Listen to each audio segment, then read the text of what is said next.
All right, let me see. I don't, hat on? Nah. Nice.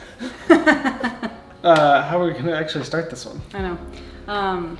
I'll start it, I guess. Okay. This is 5 things that we learned in our first consistent year on YouTube. And what we mean by consistent is we posted 37 long form videos and I think 33 shorts. And is this from right now? We're at the beginning of February today. Is it as of right now, or is that from 2020, just 2024? 2024. Okay. Our first year on YouTube was 2024. First consistent year on YouTube. Year. We started posting before then, but it was like, you know, we had 5 videos in 2023. So at the time of posting this video, we have 469 subscribers. Nice. So just a disclaimer, this has nothing to do with monetization, business strategy, growth, any of that. Nothing. It's just our experience and the 5 things we've learned in trying to do this. Yeah, for fun. Number 1, we found that if we didn't set a specific goal, it wasn't going to happen. Our goal was to post 1 video a week all year. My thought, and this feels pretty ambitious, is to do 1 long form video a week. Yeah, I feel nervous saying that one, but I think that's what I'm gonna try to do. We didn't quite hit that. We did 37 instead of 52. But if we hadn't set that goal, we wouldn't have posted nearly that much. So we set a goal we didn't hit, but we had something in mind to work toward. A reachable goal. For the first 6 months, we did it back to back to back to back, missed maybe 1, and then it started to spread out a little bit more after that. Yeah, we slowed down at the end of the year because we're having a baby this year, but yeah. Number 2, it's fun to share our lives with our friends and our family who don't live here. Sometimes it's hard to keep up with people, but we have kind of this video weekly or bi-weekly, whatever we got to, where, you know, they can see what's going on. Yeah, I'd say so much of our life is very routine. We mostly film weekends. A lot of our weekends look the same, but it's still fun to get to share that with people who do live where we do or who don't. Number 3, talking to a camera really did get easier with practice, and it only gets better with practice, I'm pretty sure. It was very awkward, very uncomfortable to start. Really honestly hated it. It was so hard to pull the camera out. We took so many takes. Oh my gosh, I wasn't recording. Are you serious? This is our 3rd attempt at this intro because the first one we didn't like and the second one we weren't recording.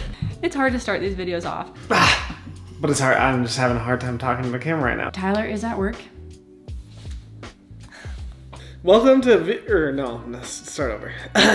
Welcome to today's video. Welcome to today's video. Welcome to today's video. Welcome to today's video. Welcome to today's video. Welcome to today's video. Welcome to today's video. Yeah. And everybody said you just got to keep doing it. And I hate that piece of advice, but it's really true. And it's kind of how I feel about pull-ups. I hate doing pull-ups. I'm not very good at them. And I consistently think, what is something else I could do that would help me with pull-ups?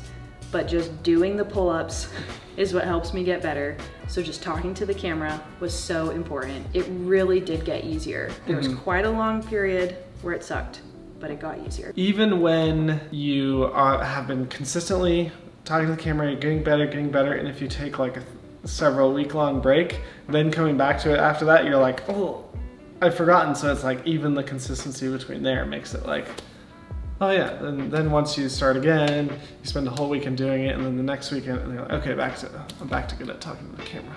Number 4, titles and thumbnails are really hard. It's something you gotta plan out. It's its own little subsect of making YouTube videos. The little picture that's on this, you know, when you go to click on it, that part is so challenging because we'll oftentimes be like, oh, we gotta remember to try to take a picture for the thumbnail for this weekend.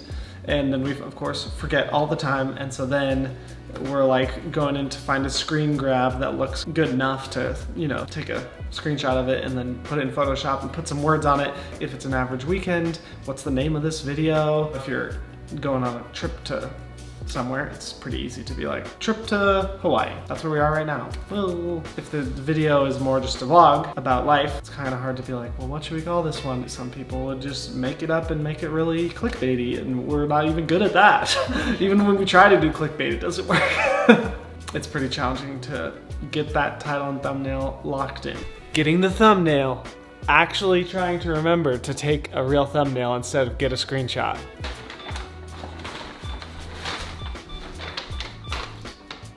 Let's do one more because I didn't know it was going. I didn't know how it was going to count down. Yeah. Number 5, last one. It's hard to post publicly, especially when you feel like you're not very good at it. But done is better than perfect. We just found that we had to put things out there, even if we felt like they weren't what we really wanted them to be. It was better to just post it. Not easy, not very fun, but important to just get it out there. Just post it. Yep. Just hit that button, post it. Just to conclude, some of those things that we listed were like pretty hard things, but it's super worth it. We love posting on YouTube. We love sharing.